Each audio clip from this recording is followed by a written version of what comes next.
오늘 다룰 사건은 현실판 GTA로 불리는 일본 최악의 뺑소니 사망 사건입니다. 이 사건에는 현재 최고액인 800만엔의 현상금이 걸려 있는데요.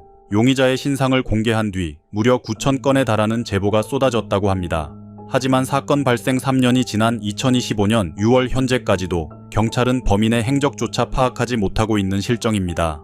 그런데 어느샌가 이 용의자를 찾는 것이 밈이 되어 전 국민적인 조롱이 쏟아지고 있다는데요. 과연 사건 당일에는 무슨 일이 있었던 것이며 범인은 어쩌다 조롱의 대상이 되었을까요? 지금부터 함께 알아보겠습니다. 2022년 6월 큐슈 벳부시 사건 당일 대학생 A와 친구 B는 쇼핑몰에서 함께 시간을 보낸 뒤 날이 어두워지자 집으로 돌아가기 위해 주차장으로 향했습니다. 이들은 주차된 곳이 서로 달라 각자 바이크를 챙겨 쇼핑몰 앞에서 다시 만나기로 했습니다. A가 약속 장소로 원동기를 끌고 가던 그때 어디선가 귀를 찢을 듯한 소음이 들려왔습니다. 소리가 나는 쪽을 쳐다보니 한 남성이 휴대폰 스피커 볼륨을 최대로 높인 채 앉아 있었습니다. A의 시선을 느낀 남성은 곧장 다가와 시비를 걸기 시작했고 둘 사이에 약 30초 정도의 짧은 대화가 오갔습니다. 친구 B가 조금 떨어진 곳에서 이 모든 광경을 지켜보고 있었죠. 아는 사람이야? 아니 전혀. 그냥 괜히 시비를 걸더라고. 대수롭지 않게 여긴 두 사람은 각자의 바이크에 올라타 집 방향으로 출발했습니다.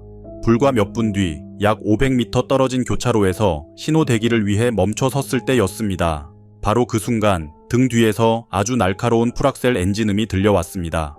B가 백미러를 확인했을 땐 헤드라이트 불빛이 이미 등 뒤에 바짝 붙어 있었습니다. 그리고 A에게 피하라고 소리치려던 바로 그때 순식간에 차량이 두 사람을 덮쳤습니다.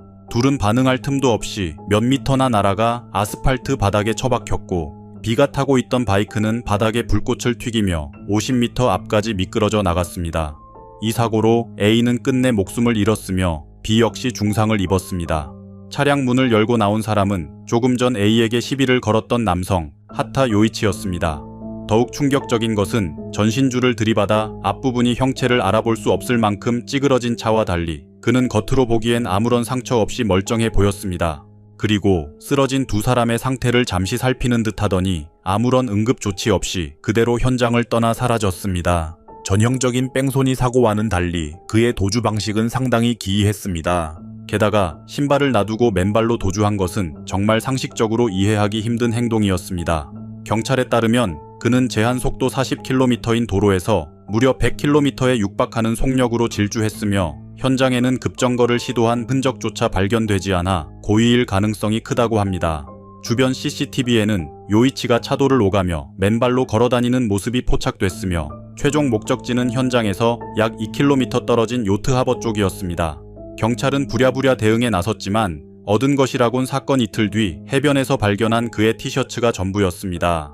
이후 3년간 전국에서 9,000건 이상의 제보를 받았지만 결정적인 단서는 얻을 수 없었습니다.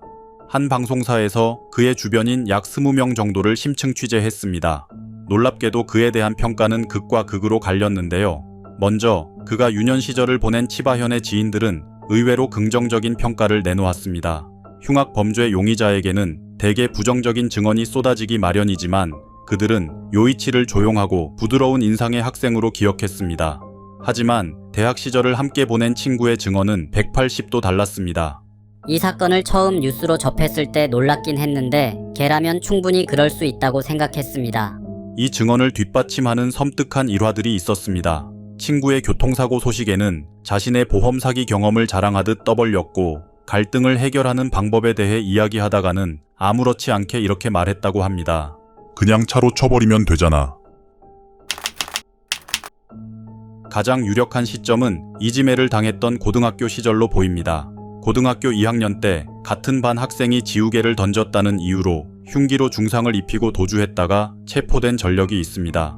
이 사건으로 약 1년간 소년원에서 복역했으며 훗날 고콘 자리에서 자신이 이지메를 당한 경험을 털어놓은 것을 보면 당시의 트라우마가 그의 내면에 깊은 영향을 준 것 같습니다. 그의 반사회적 행보는 성인이 된 후에도 이어졌습니다.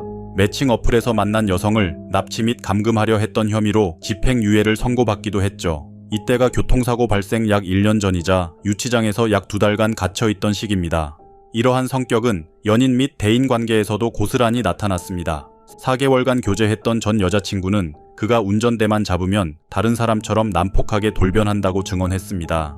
空き缶は分けて捨てること。 평소 법도 안 지키는 사람이 분리수거로 저렇게까지 화를 낼 일인가 싶습니다. 또한 그는 외모에 대한 집착이 매우 심해 약속 시간보다 자신의 헤어 세팅과 메이크업을 우선시했고 상대방을 배려하는 모습은 조금도 찾아볼 수 없었다고 합니다. 7시 반에 데이트 약속을 하고 9시가 넘어서야 모습을 드러냈다고 하죠. 그래도 절대 사과하는 법이 없었다고 합니다. 그의 괴팍한 성격은 스트레스 해소 방식에서도 여실히 드러납니다. 음식점에서 주문한 메뉴가 늦게 나오면 종업원에게 화를 냈고 종업원이 머리를 굽혀 사과할 때 스트레스가 풀린다고 과거 유치장에서 웃으며 말했다고 합니다. 또한 평소 그와 친했던 수감자가 돈이 없어 사식을 못 먹는 사정을 뻔히 알면서도 단 한 번도 음식을 나눠주지 않았다고 하죠. 이렇듯 요이치는 오직 자신의 욕구만 생각하는 사람이었습니다. 경찰은 현장에서 타이어 스키드 마크를 전혀 발견하지 못했으며 사망자 A만 무려 20m나 튕겨져 나간 점을 근거로 범인이 의도적으로 피해자를 노린 것이라고 판단했습니다. 사고 전 벌어진 약 30초간의 말다툼에 대한 보복으로 정확히 A를 타겟으로 삼은 것이었죠. 내가 죽는 한이 있어도 너 하나만큼은 반드시 죽이겠다는 비정상적인 행동입니다. 더욱 놀라운 것은 사고 직후 그의 행적입니다. 이는 단순한 분노 표출을 넘어 사전에 준비된 계획을 실행한 것 같은 느낌을 줬습니다. 그는 한치의 망설임도 없이 약 2km나 떨어진 해변의 요트 하버 쪽으로 도주했는데 이는 마치 미리 짜둔 동선을 따라 움직이는 것처럼 보였습니다. 평소 머릿속에 그려두었던 시나리오를 실행에 옮긴 듯 했죠. 그리고 휴대폰, 지갑, 옷과 신발까지 모두 남기고 사라진 것을 봤을 때 그동안 어두웠던 자신의 과거를 지우고 새로운 삶을 시작하려 했던 것은 아니었을까요? 시속 100km의 속도로 충돌하는 것은 아파트 14층 높이에서 추락하는 충격과 맞먹는데 어떻게 경차에서 멀쩡히 걸어 나올 수 있었을까요? 사진상 차량 전면부는 완전히 파손되었지만 조수석 쪽 충돌로 충격이 분산되었고 양쪽 A필러가 손상되지 않은 점을 보면 의외로 캐빈룸의 피해는 적었을 것으로 추정됩니다. 또 오토바이 2대를 먼저 들이받으며 속도가 줄었다는 점, 1차 충돌 지점과 전신주 사이의 거리가 약 20m라는 점, 그리고 에어백까지 터졌다는 점을 감안하면 최악의 상황만큼은 피할 수 있었던 것으로 보입니다. 그가 몰던 미쓰비시 아이는 경차임에도 정면 충돌의 강점이 있었습니다. 사고 전 중고차 딜러인 지인을 통해 굳이 이 모델로 차를 바꾼 것은 범행 시 안전을 고려해 가성비 좋은 모델을 골랐다고 볼 수 있습니다. 최악의 경우 폐차까지 염두에 뒀을지도 모릅니다. 단지 그는 주변에서 들은 위험한 생각들을 그대로 활용하는 인물이었습니다. 이번 사건 또한 1년 전 유치장에서 알게 된 인물 D씨를 통해 알게 된 수법이었죠. 요이치는 차로 사람을 쳐서 죽이면 교통사고로 처리돼 상대적으로 형량이 가볍다는 말을 듣고 적잖은 충격을 받은 듯 했습니다. 특히 범행 후 도주 방법까지 전해 듣고는 한동안 흥분을 감추지 못했다고 합니다. 주변인들에게도 몇 번이나 떠들었던 것을 보면 상당히 인상 깊었던 것 같습니다. 그의 가치관 역시 마찬가지였는데 유치장에서 나온 뒤 찍은 영상에서 잘 드러납니다. 私にとってね、人生のプランなんですけど、そんなものはありませんね。やっぱ万引きとかしたりして、で食べていけば 그는 이를 국가 프로젝트에 관여한다는 식으로 거창하게 표현하며 자랑스레 말했습니다. 하지만 이 발언 역시 D씨에게 들었던 말을 그대로 옮긴 것에 불과했습니다. 전문가들은 이를 두고 사이코패스, 나르시시즘, 마키아벨리즘이 결합된 다크 트라이어드 성향의 전형이라고 분석했습니다.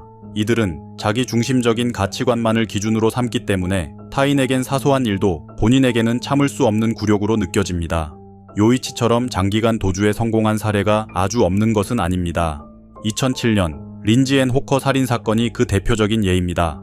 그는 체포를 피하기 위해 셀프 성형 수술까지 감행하며 2년 가까이 일본 전역을 도피하다 결국 검거되었죠.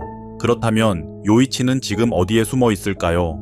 하나의 가능성은 사회보장 제도를 악용하려는 그의 목표와 맞닿아 있습니다. 예를 들어 전파가 닿지 않는 외딴 산골이나 어촌에서 홀로 사는 노인에게 기생하며 그들의 연금을 갈취해 생계를 유지하는 방식을 생각해 볼 수 있습니다. 평소 그것을 악용해 살아가겠다는 말을 공공연히 했던 만큼 실행에 옮길 가능성이 상당히 높다고 생각합니다. 두 번째 가능성은 그가 자주 언급했던 오사카의 아이린 지구입니다. 관련 유튜브 영상을 자주 봤었다고 하죠. 신분증 없이도 숙식 제공 일자리를 구할 수 있는 노숙자에겐 성지 같은 장소라고 합니다. 이곳에 살지 않더라도 도피 자금이 떨어졌을 때 유용하게 써먹을 긴급 수혈처 정도는 될 수 있습니다. 실제로 이곳에서 그를 봤다는 목격담이 떠돌기도 했습니다. 아이러니하게도 도피 생활이 길어지면서 요이치 찾기는 하나의 인터넷 밈으로 변질되었습니다.